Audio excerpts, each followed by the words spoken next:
Welcome to the Council on Foreign Relations, Religion and Foreign Policy webinar series. I'm Irina Faskianis, Vice President of the National Program and Outreach here at CFR. We appreciate you all joining us. As a reminder, today's webinar is on the record. And as always, CFR takes no institutional positions on matters of policy. We're delighted to have Judy Milana, Anna Page, and Sarah Schechter with us today to discuss religious engagement in the U.S. military. Wayne McCray will moderate today's discussion. Wayne McCray retired from the U.S. Navy Chaplain Corps with the rank of captain in May 2024. Throughout his career, he covered operational tours with the Navy and Marine Corps, as well as major staff assignments, including the U.S. Sixth Fleet in Naples, Italy, and the Joint Staff at the Pentagon. Chaplain McCray is now a member of the Strategic Religious Engagement Hub Advisory Board, an initiative hosted by Georgetown University's Berkeley Center for Religion, Peace, and World Affairs.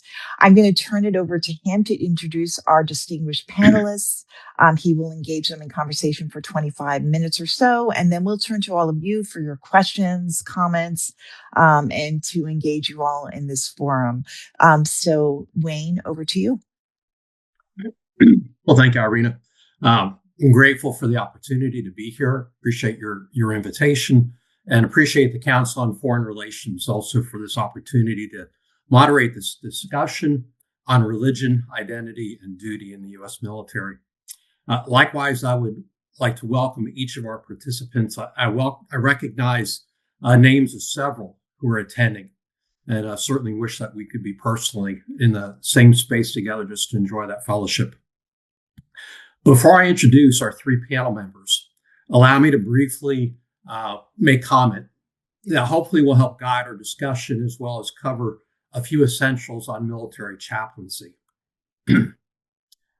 As this discussion is hosted by the Council on Foreign Relations, it is important to note that when we talk about religion, identity, and duty in the U.S. military, we're not only talking about issues of internal culture or individual belief.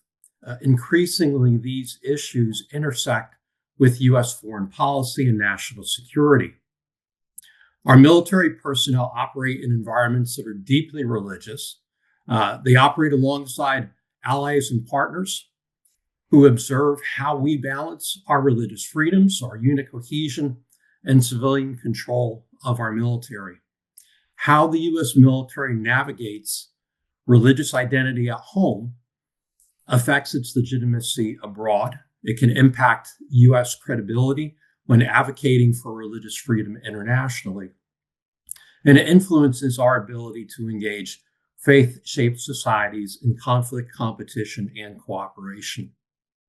Now, military chaplaincy stands at the intersection, advocating for individual belief, promoting a culture of religious and spiritual readiness, and helping the institution navigate the religious elements of the environments where we operate. Collectively, military chaplains represent 143 different religious organizations that have formally partnered with the U.S. military to provide approximately 5,000 active reserve and National Guard chaplains across all the services to support the needs of over 2 million active reserve and National Guard members, and then all their family members beyond that number. Now, today we're honored to have three chaplains representing each of the service chaplaincies, the Army, the Navy, and the Air Force. Judy Milana, who is a captain in the U.S. Navy and a chaplain. She has, for over 30 years now, served the Navy, the Marine Corps, and also served with Coast Guard. She is currently stationed in Washington, D.C. with Naval District, Washington, and represents the General Council of the Assembly of Gods. She is also probably the most educated panel member we have. She is alumni of the U.S. Naval War College, the Marine Corps University, the National Graduate School, Bethel Theological Seminary, the University of California, Los Angeles, and she is currently a PhD candidate with Salve Regina University up in Rhode Island. So, Judy, it's good to have you with us. Our second panel member is Sarah Schechter. Sarah retired after 20 years with the Air Force as a chaplain, where she attained the rank of major and retired in February of 2024. She answered the call to service right after 9/11 and made 7 deployments to Iraq and theaters involved with Operation Iraqi Freedom, Enduring Freedom, and Operation New Dawn. She also did 7 of those deployments during the first 6 years of her daughter's life. And so, Sarah, thank you for that sacrifice that you were willing to make and that your family shared in all these years. Of note, one of the events that I think was very impactful on Sarah was her support of Afghan evacuees as part of the non-combatant evacuation Operation Allies Welcome. She also happened to be the first and only female rabbi to have served in the U.S. Air Force, and she has published A Rabbi in the Military in the Sacred Calling, 4 Decades of Women in the Rabbinate. So, Sarah, good to have you with us. Also, our final panelist here is Anna Page. She is an Episcopal priest, currently serving on active duty in the U.S. Army. She is also joining us from an assignment in the Southcom area of operations down in Honduras. Previous assignment was in Fort Bragg, North Carolina. And I believe, if I remember correctly, Anna is halfway through her assignment in South Carolina, or in South America, or Southcom area, and is, I think, looking forward to coming back to the United States after that assignment. She is a graduate of Duke Divinity School and is currently pursuing her Doctor of Ministry with Virginia Theological Seminary. So again, it's good to have all 3 of you with us today participating in this discussion. What I'd like to do at this point, I've got a few primary questions we'd like to start out with. And this first question I would like to put out for each of you to comment on. And if I could, I'd like to ask that we just kind of go in the order in which you were introduced. Judy first, Sarah second, and then Anna before we move on to other questions. So the first question, being mindful that each of you operate in slightly different spaces, the policy world of DC, conducting engagements in a foreign country, or having represented a low-density faith group in various areas of conflict. How do each of you understand the topic of religion, identity, and duty from the context that you are familiar with? And then what issues or challenges do you see as lying before us? Well, Wayne, thanks for that question. And first off, I just want to thank Irina for the invitation and to the Council on Foreign Relations to be part of this esteemed panel. Grateful for those who registered to participate. I hope that you all will walk away with something to take with you in thinking about these important issues. And just as a disclaimer, I'm speaking at home in my personal capacity, and my opinions and statements do not represent the United States Navy or the Department of War. I'm speaking in my personal capacity from nearly 30 years of experience as a Navy chaplain, serving the Navy, Marines, and Coast Guard, forward deployed, ashore, overseas, and here in Washington, D.C. And to think about religion, identity, and duty, I first want to speak about the duty part. And as a Navy chaplain, my experience has been in that duty is operating in the 4 capabilities that we provide as Navy chaplains. And that's first and foremost to provide religious ministry to those of our own faith traditions. And for me as a Christian, that would be leading worship services or Bible studies. It's also providing religious ministry to support to others of different faith traditions and working with local clergy to find those resources to provide for the free exercise of religion for those inside of our command. It's also to care, to provide confidential counseling, pastoral counseling to those of all faiths and none, caring for everybody in their command and their families. And lastly, that's advisement within our commands, advising our commands, senior enlisted, on issues such as morals, ethics, decision making. And then, as we'll discuss later, also outside of the command in a particular mission where we are engaging religious leaders of our partner nations. So when I'm thinking about duty, that's what I'm thinking about as far as chaplaincy. As far as the religion part, as chaplains, as you mentioned, we are all recognized by our different faith traditions.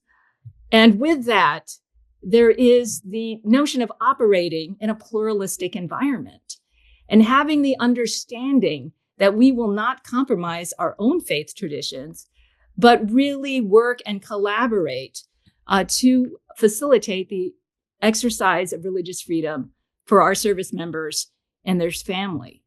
So that's what I think about when duty and religion, and the identity part is the part where we as individuals have to think about, to what extent can I operate in this pluralistic institution, still being faithful to my religious traditions, but really ensuring that everyone else can exercise their or not to exercise a religious faith.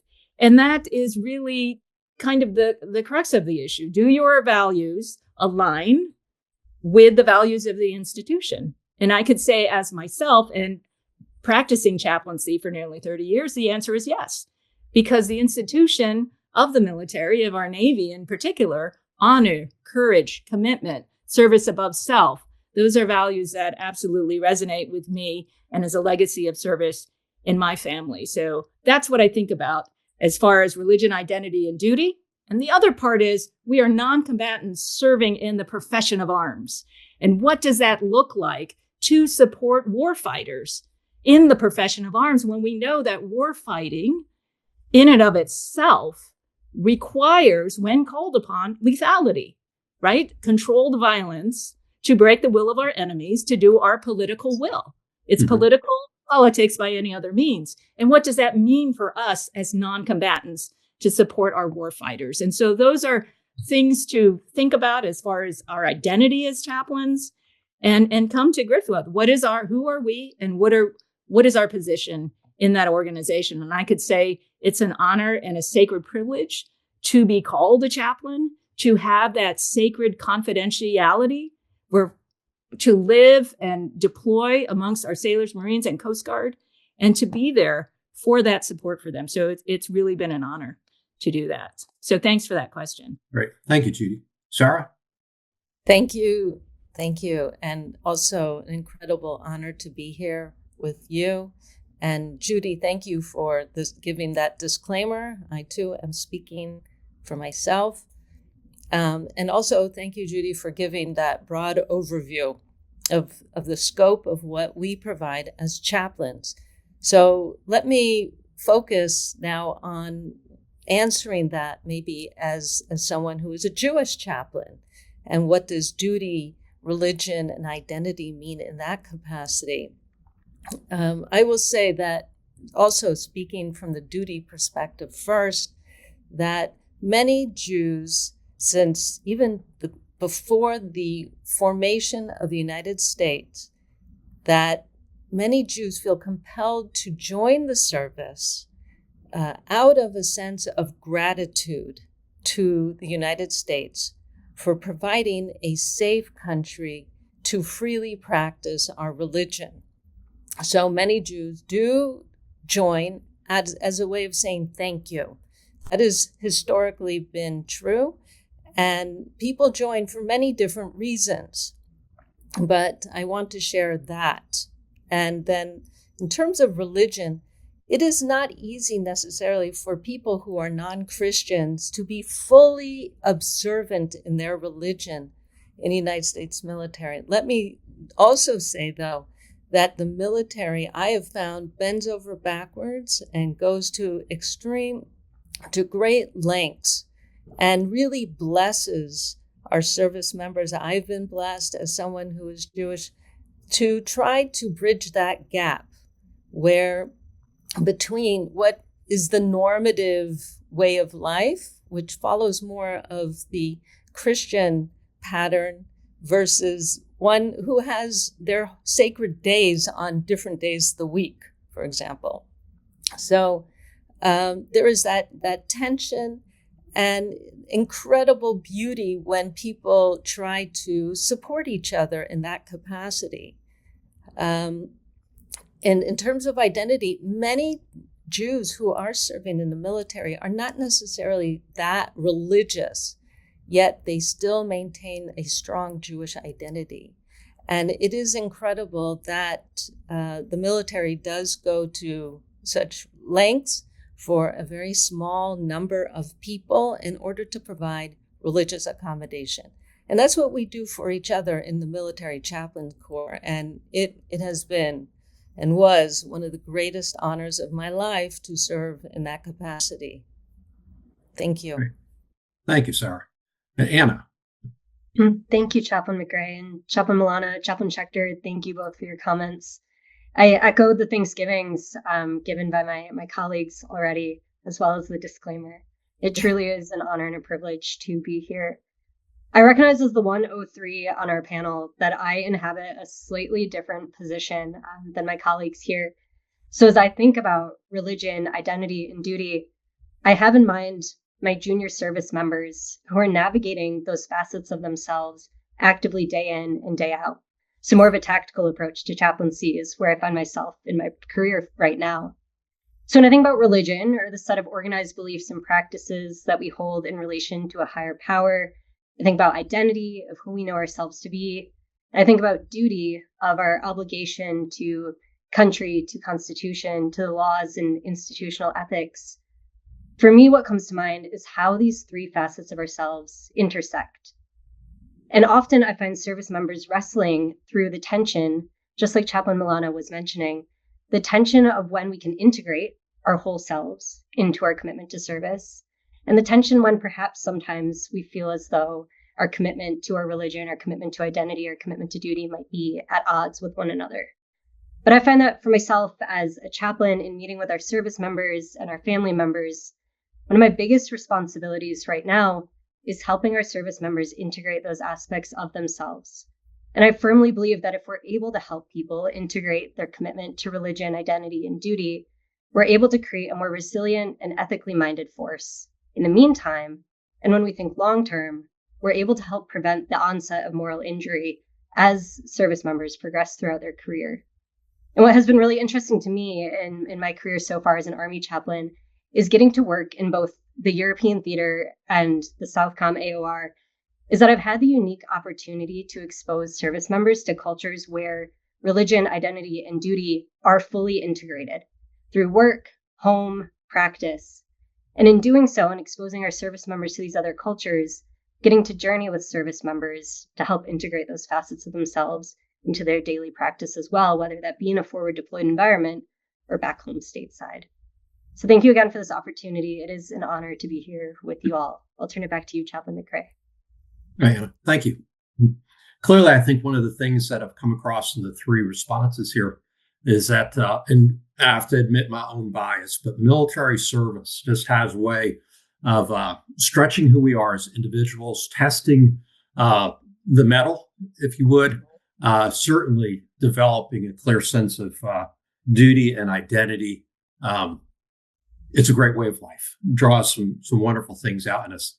I'd like to move into a second question that will take just a slightly different direction. Now, recent high-profile events such as Secretary Hegseth's 17 December video announcing a military chaplaincy reset, and then also the 10 December Religious Liberty Commission hearing on religious liberty in the military. They highlight the realities of our civil, military, and religious overlap, if you would.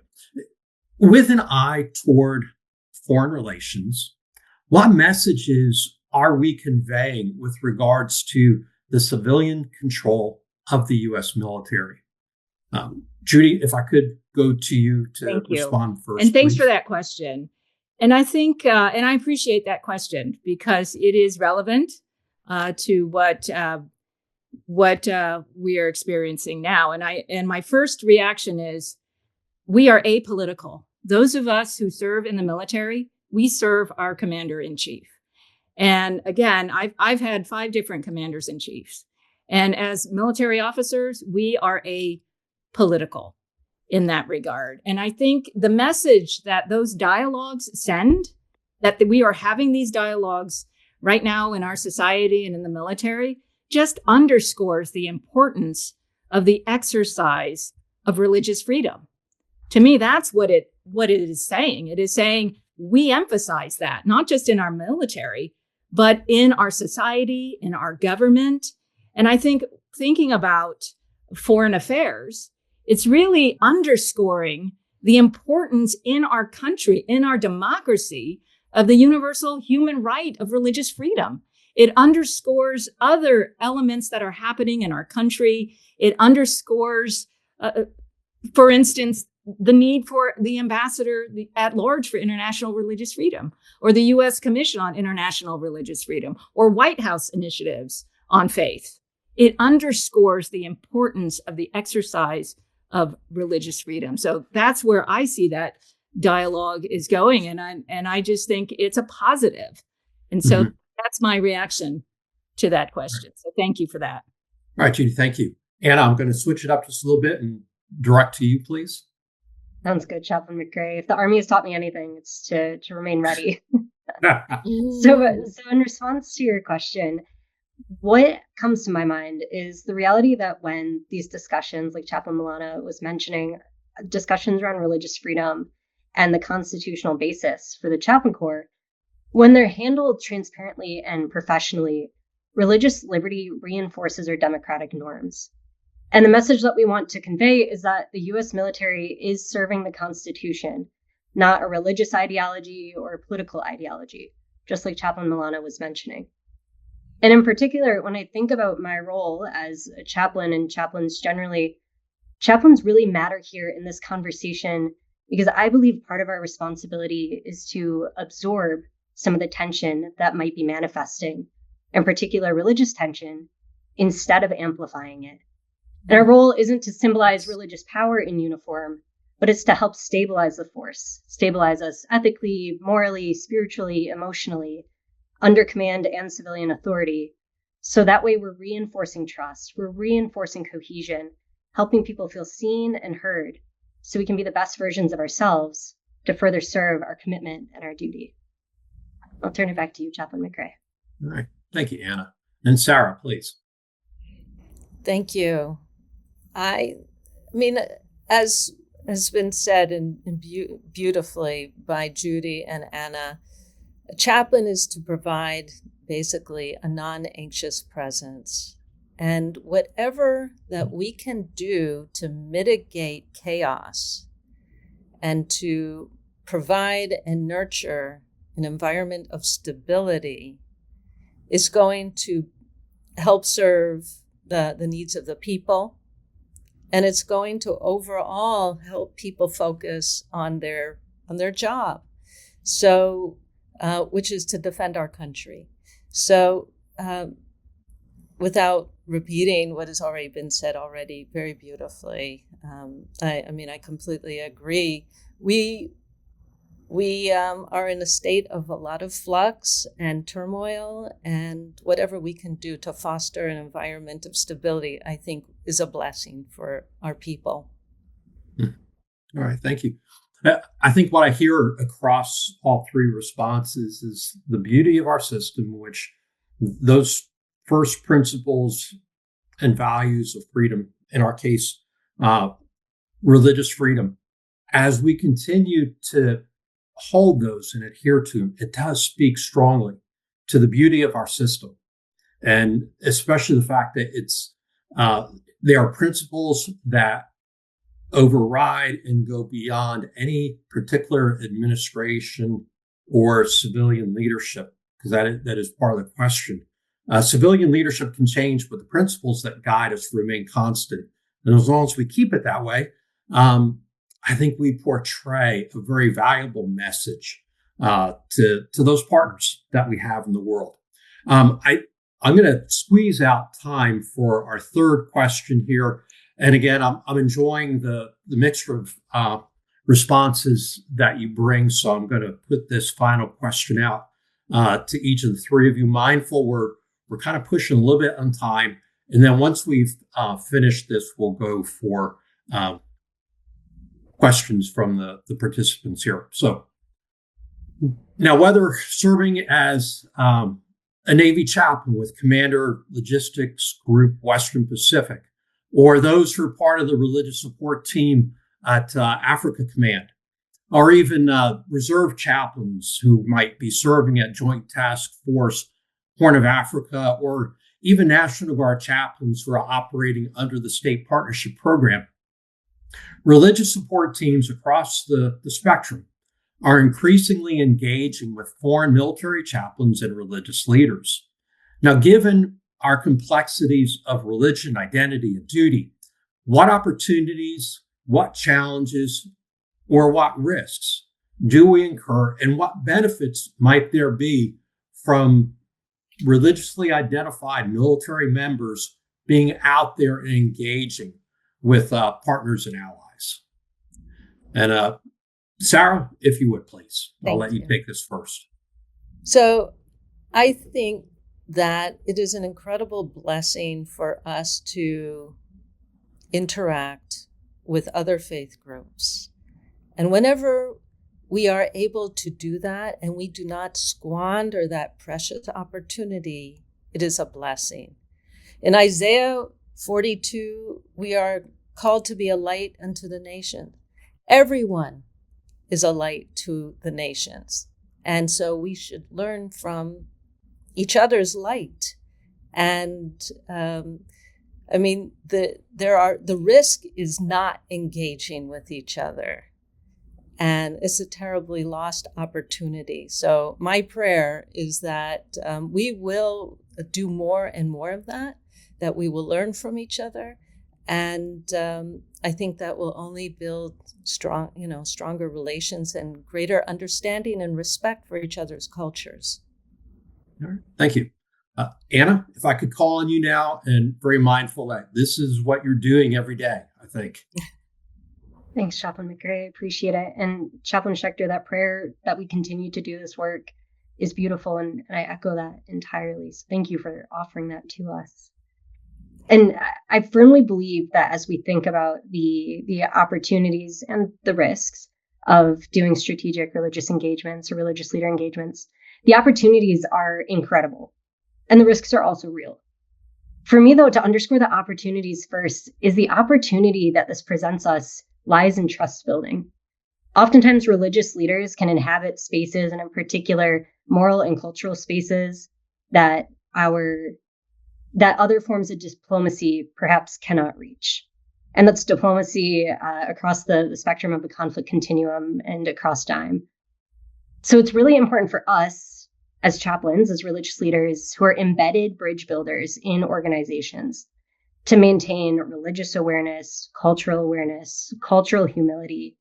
Because as we do that, we're able to form relationships that strengthen the legitimacy of the U.S. military with our partner nations, that strengthen humanitarian cooperation, and also can help stabilize and lead to conflict prevention. And with that said, the risks are also real and important to name, because we do, as Chaplain Schechter was alluding to, we do need to avoid exporting American religious frameworks or showing preference to one religious tradition over another, being perceived as advancing political or strategic objectives through religious means, because those are all extremely dangerous realities that then jeopardize our position as nonpartisan, unbiased religious leaders within our military.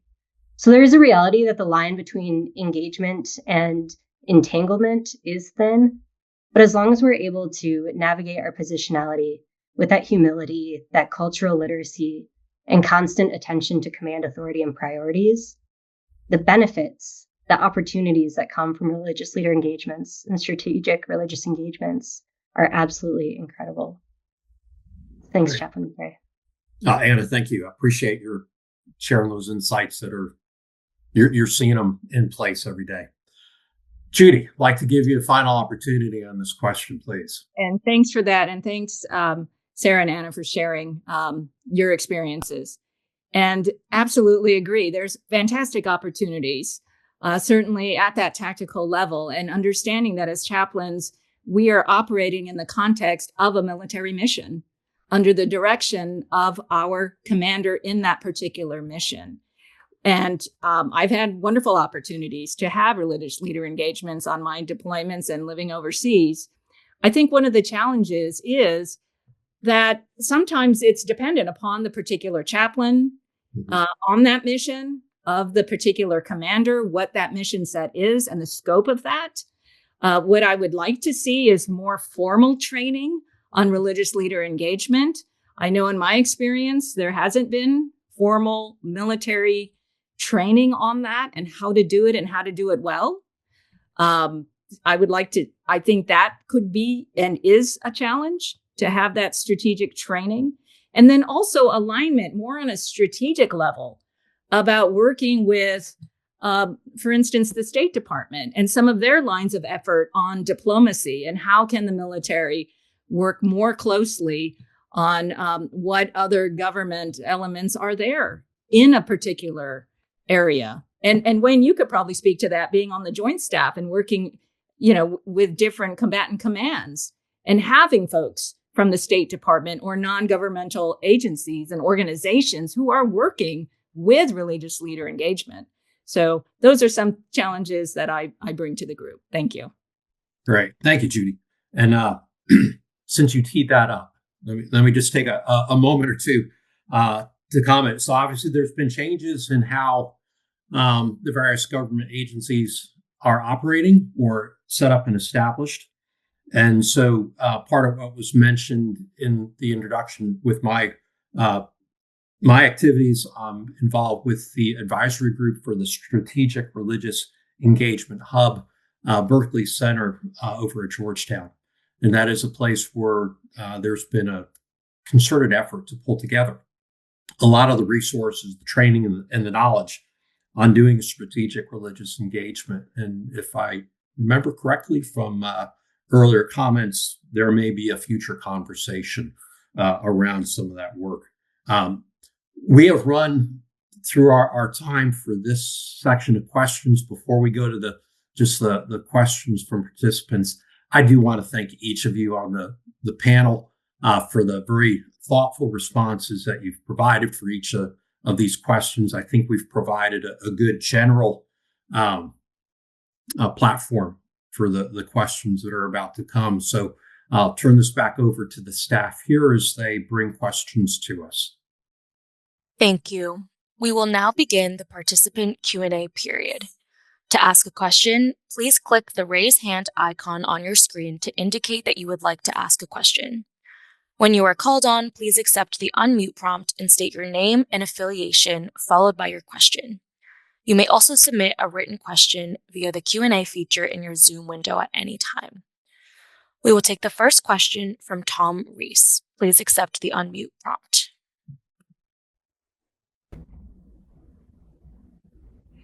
Thank you very much. I guess my question has to do with Archbishop Bergoglio's statement. He's the Catholic military archbishop, and he recently, in a BBC interview, said that soldiers in good conscience could refuse an order to invade Greenland.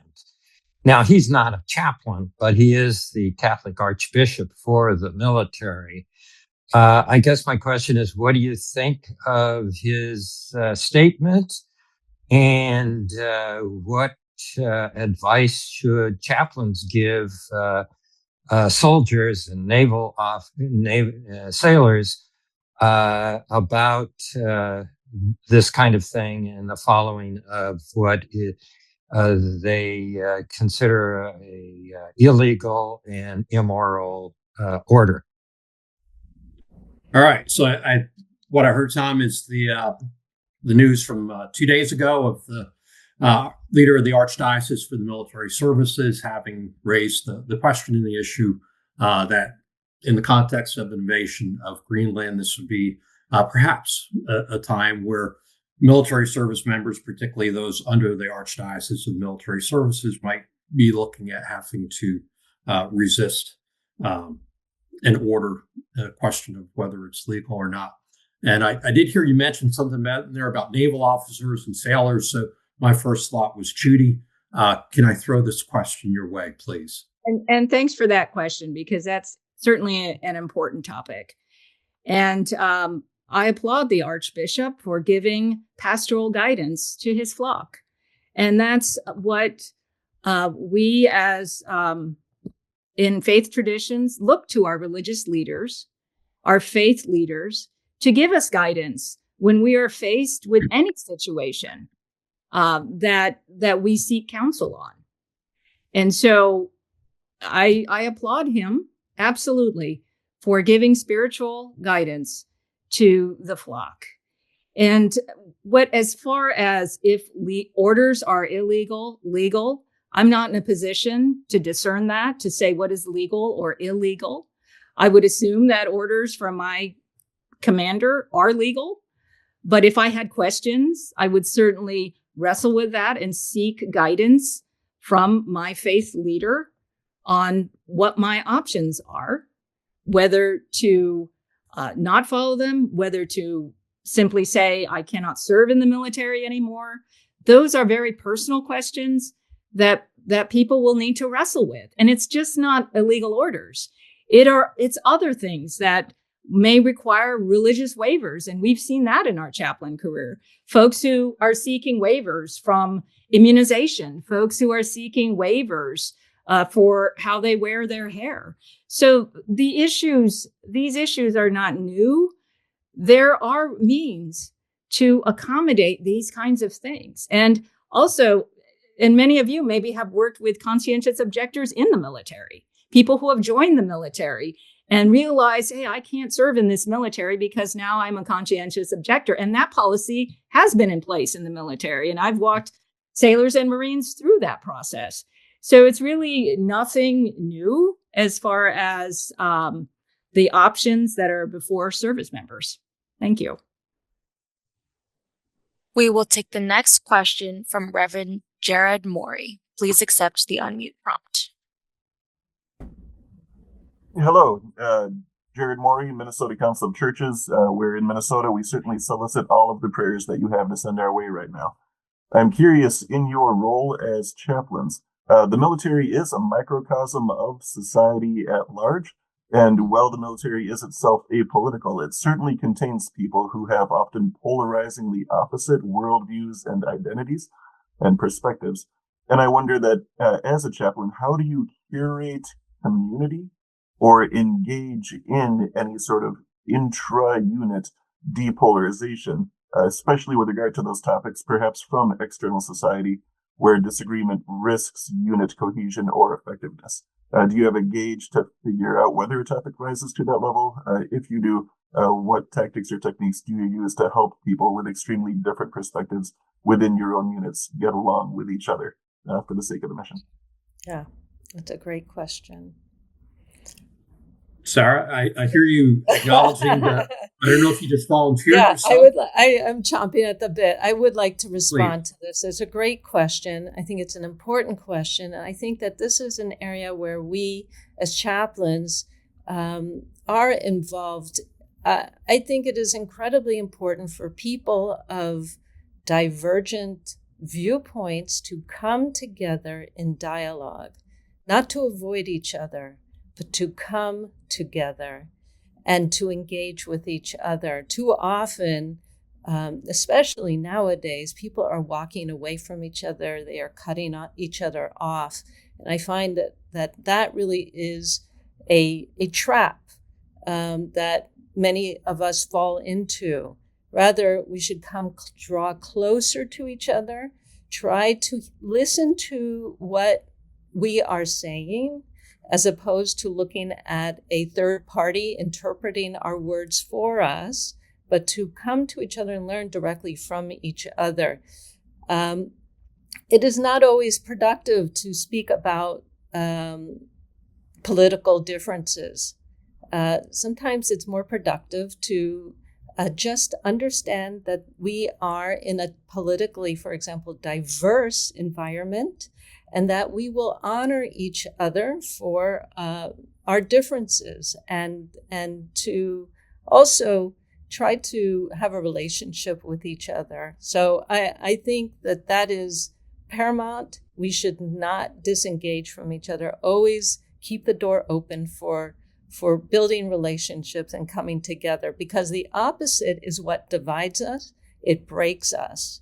So, and that is also in the realm of chaos.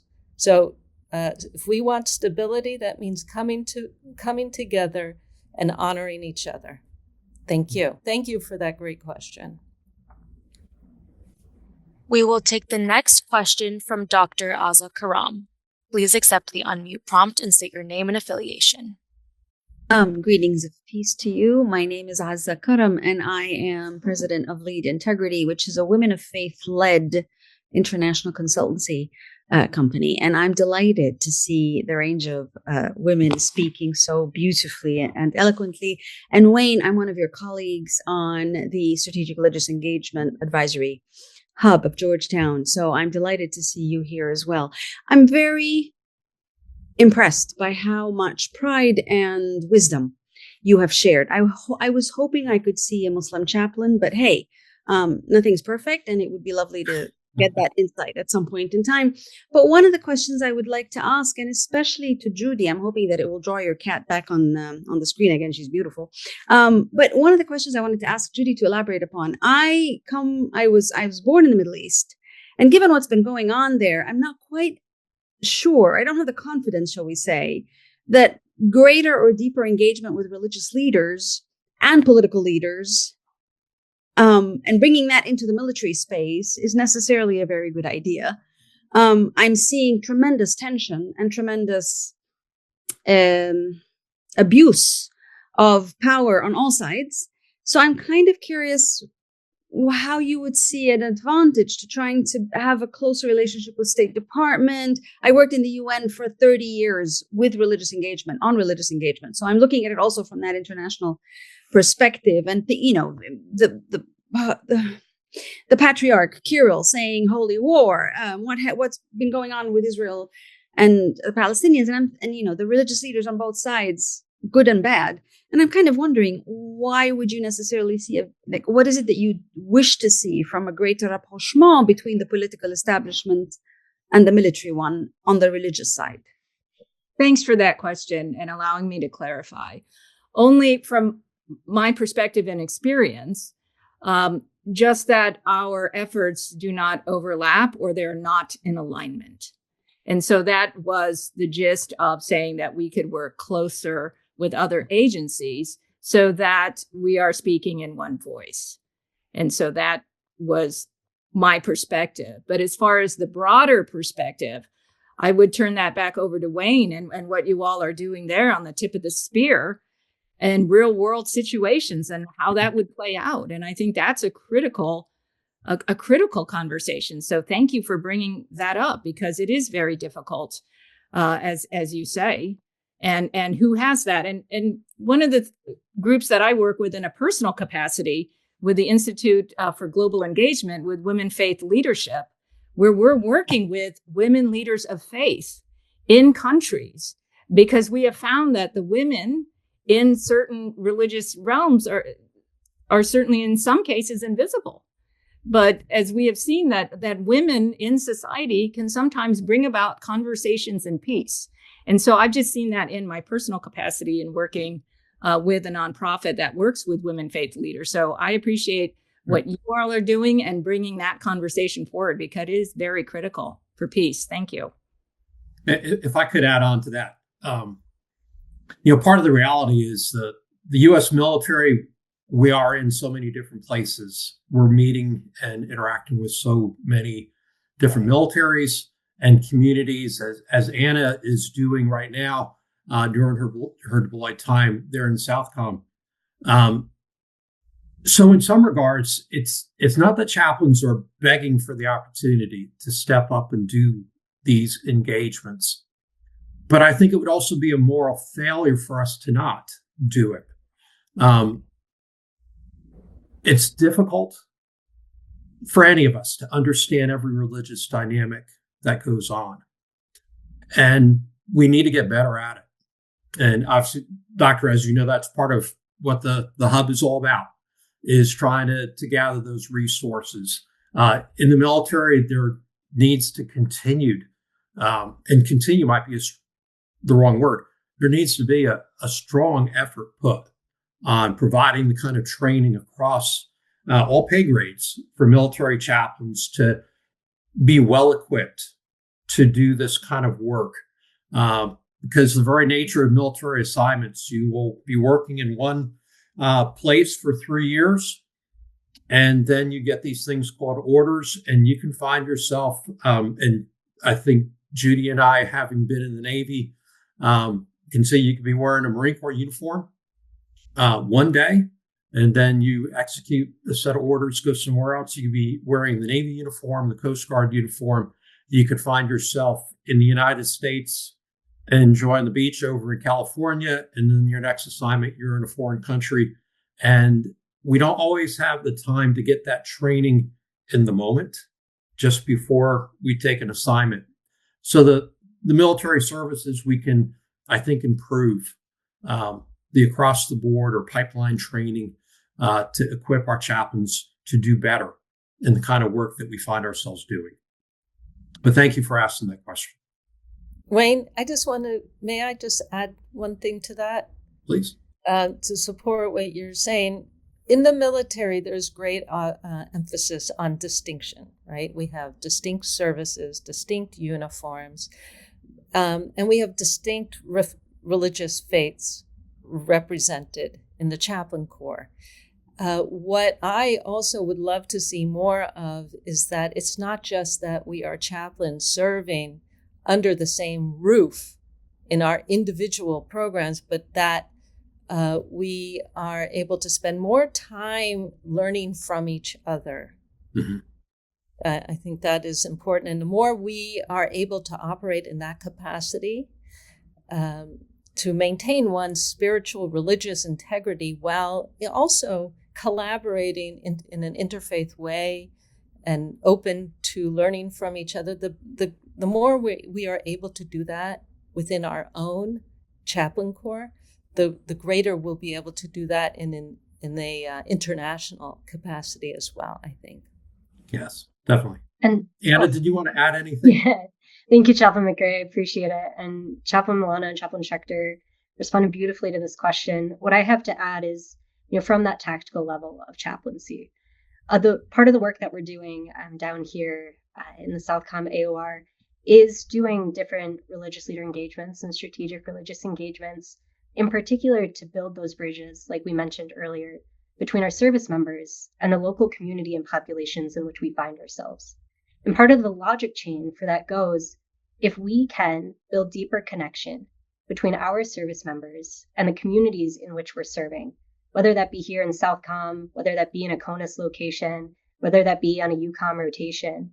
But if we can build deeper understanding and connection, where service members feel embedded and connected to the local community, we're more mindful of our actions, we're more ethically inclined, and we're able to more faithfully execute our duties and responsibilities. Said otherwise, what we are doing as chaplains, not just when it comes to religious leader engagements, but in all of our work, is I firmly believe we are infusing humanity into what can sometimes feel like otherwise inhumane situations. So that's work that I'm seeing played out live in front of me every single day here. And though perhaps at a strategic level, we're not yet seeing all of those efforts united in a synchronized way yet, at a tactical level, it is making a difference in a very, very human way. So thank you, Chaplain McRae, for asking my opinion on that as well. No, thank you. What I heard you say is that we're all collectively becoming better because we're willing to risk the engagement. I think so. All right. Thank you. Sam, we're ready for the next question. We will take the next question from Corey Trusty. Please accept the unmute prompt and state your name and affiliation.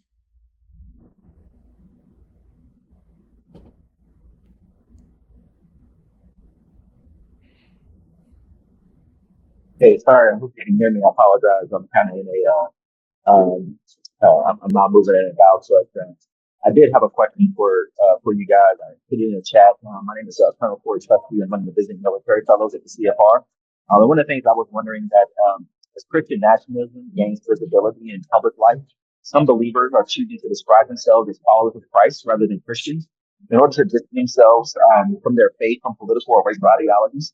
From your perspective as military chaplains, do you see signs of a growing divide within Christianity, particularly where elements of white supremacy become intertwined with religious identity? And how does this affect pastoral care and religious unity in the military? I'm going to apologize, and I don't know about the rest of the panel. I had great difficulty being able to clearly understand the question. Can you repeat that, please? I can read the question aloud. All right, thank you.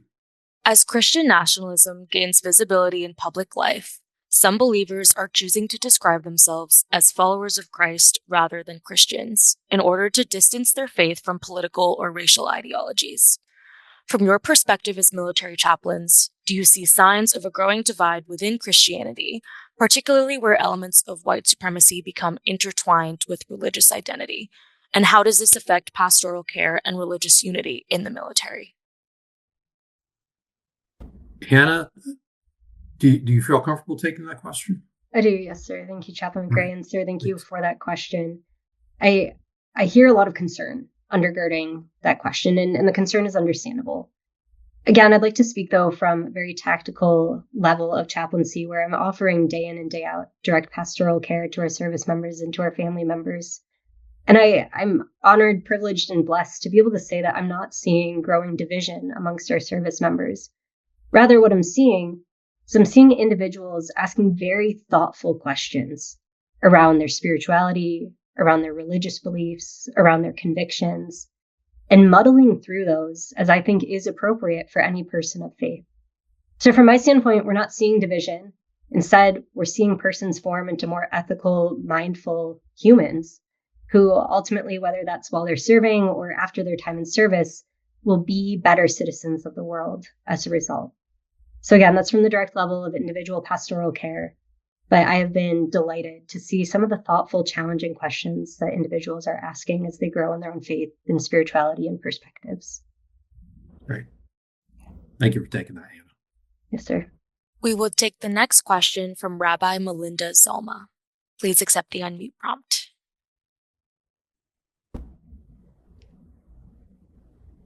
Hello, friends. So I'm also, besides a rabbi, I'm a chaplain in the U.S. Navy Reserve. I know 3 to 4 of you know that.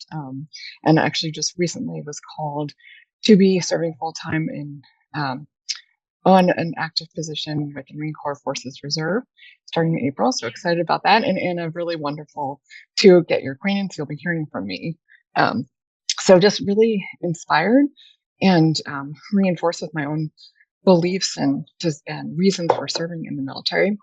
And one of the things that touched on before was about how so many people with different backgrounds and different ideas can work together. And you've all touched on it somewhat, but one of the things about being in reserve has been a privilege is to take that into the civilian world. So I would love to hear from your experiences. Where have you seen what you've learned from being a chaplain in such a diverse service that helps with the polarization within our civilian community? Sarah, would you like to take Sure. that first? I'd be honored to. Hi, Melinda. So glad you're here. One of the ways that my husband and my family and I actually, my husband is a rabbi as well. And one of the ways that we translate this into the civilian world is by engaging in interfaith dialogue. And that is something that we are very passionate about, and that we do not have to have shared beliefs in order to have mutual respect and appreciation for each other's beliefs and culture, and to be in a state of awe of the beauty that exists within the realm of another perspective. So also, we love to have these enormous Sabbath dinners and invite everyone of various faiths or no faith to be present, and for us really to just learn from each other and to be in each other's presence and to talk and build those relationships. So I think that is incredibly important for our communal sense of well-being, actually. Thank you. If I could add, Melinda, it's good to hear your voice again. We will take our next question from Adele Banks. Please accept the unmute prompt. Hello, my name's Adele Banks. I work for Religion News Service, and I was struck by Chaplain Anna Page's speaking of the religious leader engagement and it having benefits and risks.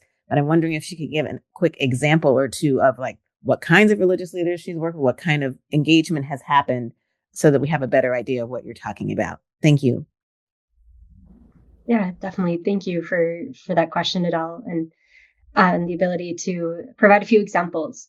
So 2 examples come to mind. There's an internal military to military example that I have, and then a military to civilian example. The military to military example occurred when I had a rotation in the European theater, where I had the opportunity as chaplains to engage with Polish military chaplains. So that's one example of enhancing our interoperability across our partner forces, such that deeper connection, understanding, and trust was built. So again, that was chaplain to chaplain, internal to military, an experience that I had. Then the civilian chaplain, or the civilian to military connection, is occurring around me here in my current location. We have had the opportunity to conduct what we refer to as chapel hikes, which are opportunities to bring service members from our installation here in our location out into the local community, where we do a food distribution and community building event. And through that, we as religious leaders within the military, so military chaplains, are working with leaders in the local communities to identify the needs of the community and see where we might be able to fill some of those needs, at minimum through relationship building, at maximum through food distribution programs. And again, what that's doing, it's establishing trust between the military installation here and our service members and the local community that surrounds us. So I hope those examples are helpful. Again, that's a military to military and a military to civilian example that I've experienced in my service so far. We will take the next question from Christy Kilby. Please accept the unmute prompt and state your name and affiliation. Hello, thank you. I'm Christina Kilby from James Madison University. I'm wondering, I hear so much about the tactical level, the influence that you have on your troops, and that's really encouraging and inspiring. I'm curious about what kind of moral influence chaplains have higher up in the chain of command. Is that part of your duty to provide moral advice that shapes policy and strategy? How much influence do you have? Judy, would you like to take that question? Sure. And thank you for that question. And it's part of what we do as chaplains to advise our command. And that can happen in different ways.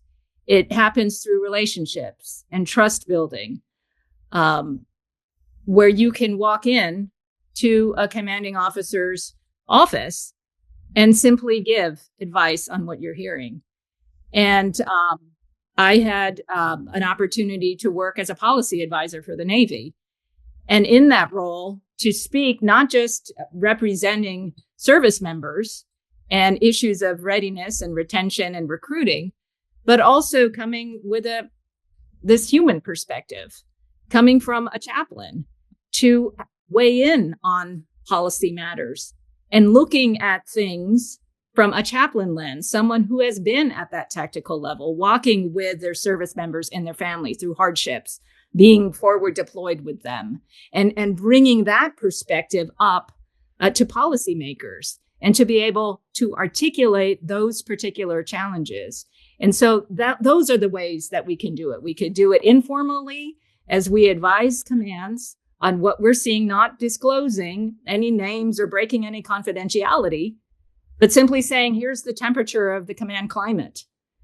Here's what we may do. And in our case, in cases like with my commanding officer, chaplain, tell me what's going on. What do you see? Without, again, they respecting confidentiality to see how they could be a better leader. But then also formally to be invited to policy discussions and to weigh in from a chaplain perspective. So I would say absolutely. Chaplains minister inside of the institution, but we also minister to the institution, bringing that moral guidance, bringing the ethical decision making. And I've had critical conversations with very, very, very senior leaders on particular issues where I would have to say to the senior leader, with all due respect, just because that wasn't your experience doesn't mean that's not happening in the fleet. And maybe broadening their perspective in a respectful way, as invited, to kind of just give that perspective. And that's what we bring to those at the hierarchy of our organizations. We can operate at the tactical level, but we have access to those senior leaders to bring that guidance when we're invited to. So thank you for that question.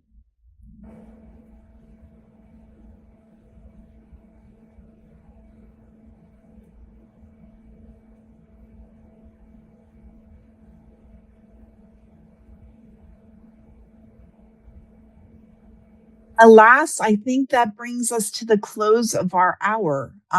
So I really wanted to thank you all for today's discussion. To all of you, I know we had a number of questions still raised hands. I'm sorry I could not get to all of you, but I think this has been a really productive hour, and we appreciate your insights and sharing your experiences with us.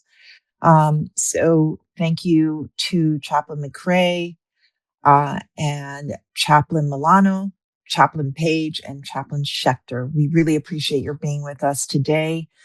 We encourage you to write us at religionprogram@cfr.org with suggestions and questions or feedback for future webinars. And we look forward to continuing this dialogue.